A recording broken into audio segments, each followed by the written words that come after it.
తాజా అంశాన్ని చూస్తున్నాం. డ్రైవర్ సుబ్రహ్మణ్యం హత్య కేసులో సాక్షులను బెదిరించిన వ్యవహారంలో వైసీపీ ఎమ్మెల్సీ అనంతబాబుకు కాకినాడ మొబైల్ కోర్టు 14 రోజుల రిమాండ్ విధించింది. దీనికి సంబంధించిన మరింత సమాచారం మా ప్రతినిధి వెంకటరమణ ప్రత్యక్ష ప్రసారం అందిస్తారు.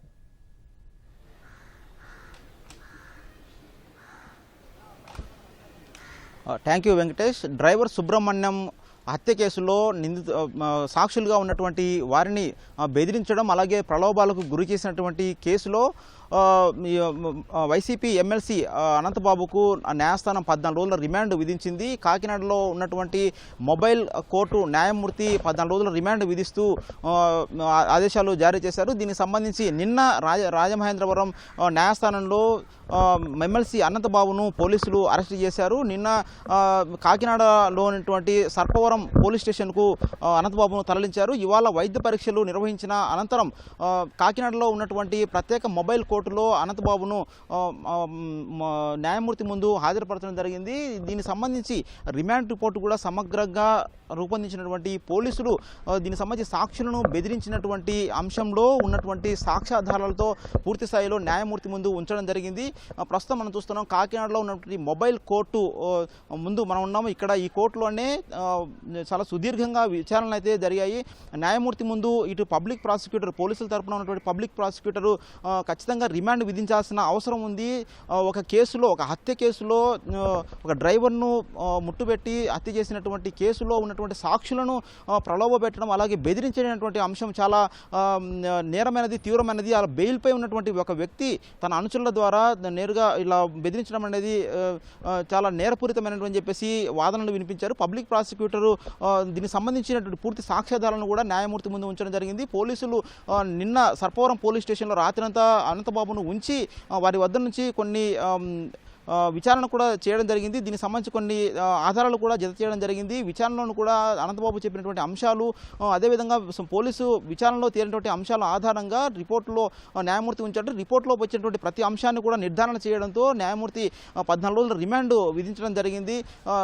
రాజమహేంద్రంలోని ఉన్నటువంటి సెంట్రల్ జైలుకు అనంతబాబును తరలించేటువంటి అవకాశాలు ఎక్కువగా ఉన్నాయి. ఎందుకంటే సెక్యూరిటీ పరంగా ఇబ్బంది లేకుండా ఉండేందుకు ఈ మేరకు చర్యలు తీసుకునే అవకాశం ఉన్నట్టుగా పోలీసు వర్గాలు భావిస్తున్నాయి. దీనికోసం ప్రస్తుతం మనం చూడొచ్చు ఇక కోర్టు ముందు వాహనాలు అయితే రెడీ చేశారు. ఇటు రాజమహేంద్రవరంలోని పాటు అలాగే కాకినాడలోను కూడా మొత్తంగా పోలీసు బలగాలను కూడా ప్రత్యేకంగా అదనంగా నియమించి ఎక్కడ ఎలాంటి అవాంఛనీయ ఘటనలు జరగకుండా ఉండేలా తన ఆదేశాలు జారీ చేయడం జరిగింది. మరికొద్ది సేపట్లోనే కోర్టు హాల్ నుంచి బయటకు వచ్చి వారిని పోలీసులు అక్కడ తరలించే అవకాశం ఉంది. చూస్తే కనుక ఈ డ్రైవర్ సుబ్రహ్మణ్యం కేసులో 218 రోజుల పాటు జైల్లో ఉన్నారు అనంతబాబు.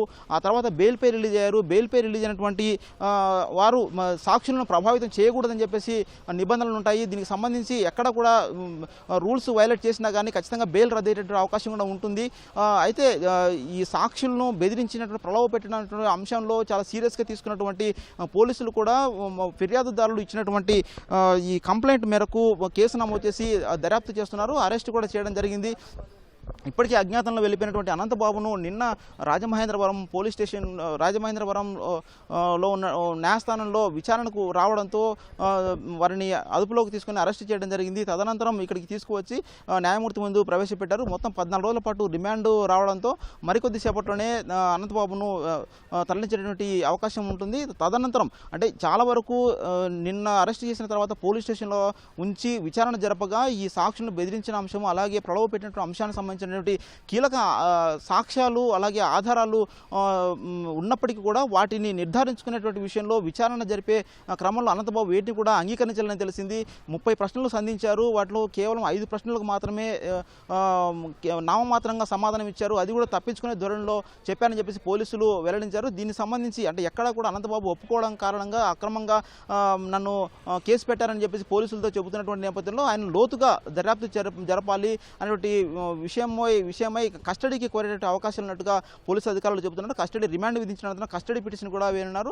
కస్టడీలో ఈ కేసులో సాక్షులను బెదిరించినటువంటి అంశం పైన పూర్తి స్థాయిలో వారి యొక్క ప్రమేయాన్ని కాల్ డేటా కావచ్చు అదేవిధంగా కొన్ని టెక్నికల్ అంశాలు అలాగే వాళ్ళ అనుచరులు నలుగురు ఈ సాక్షులను బెదిరించారు కాబట్టి ఆ నలుగురు రౌడీ షీటర్ కూడా ఉన్నారు. వీరందరికీ సంబంధించినటువంటి కాల్ డేటా కావచ్చు వాళ్ళు ఇంటికి వెళ్ళి బెదిరించిన అంశాలు అలాగే ఇతర పూర్తి స్థాయిలో ఆధారాలు కూడా సేకరించి ఉంచారు కాబట్టి వాటిని నిర్ధారించుకొని కోర్టు ముందు ప్రవేశ ప్రవేశపెట్టాల్సి ఉన్నందున ఈ మేరకు పోలీసులు కూడా కస్టడీకి కోరేటట్టు అవకాశం ఉంది. ఈ మేరకు పిటిషన్ కూడా ఏర్పిస్తుంది కూడా సిద్ధమవుతున్నట్టుగా పోలీసు అధికారులు చెబుతున్నారు. మొత్తానికి ఈ కేసులో మరింత లోతుగా దర్యాప్తు చేసి నిజానిజాలను నిర్ధారించి నిందితులకు ఖచ్చితంగా శిక్ష పడేలా చేస్తామని చెప్పేసి పోలీసు అధికారులు అయితే చెబుతున్నారు. మొత్తంగా ఎక్కడ అవాంఛనీయ ఘటన జరగకుండా ఈ తరలించే క్రమంలో కాకినాడ నుంచి రాజమహేంద్రవరంకు తీసుకెళ్లే అవకాశం ఉండడంతో దాదాపు 2 గంటల పాటు ప్రయాణం జరిగేట అవకాశం ఉంటుంది. ఈ మధ్యలో ఎక్కడ వైసీపీ అభిమానులు కావచ్చు, వీళ్ళ కార్యకర్తలు కావచ్చు, ఎవరైనా ఆందోళన జరగకుండా చేసేలా, ఎలాంటి అవాంఛనీయ ఘటనలు జరగకుండా ఉండేలా పటిష్ట బందోబస్తు ఏర్పాటు చేసి వారి మధ్య తరలించేటువంటి అవకాశం ఉంది. ఇది ఇక్కడ ఉన్నటువంటి తాజా పరిస్థితి. కెమెరామెన్ రమేష్తో కలిసి వెంకటరమణ, ఓటు స్టూడియో. ధన్యవాదాలు వెంకటరమణ.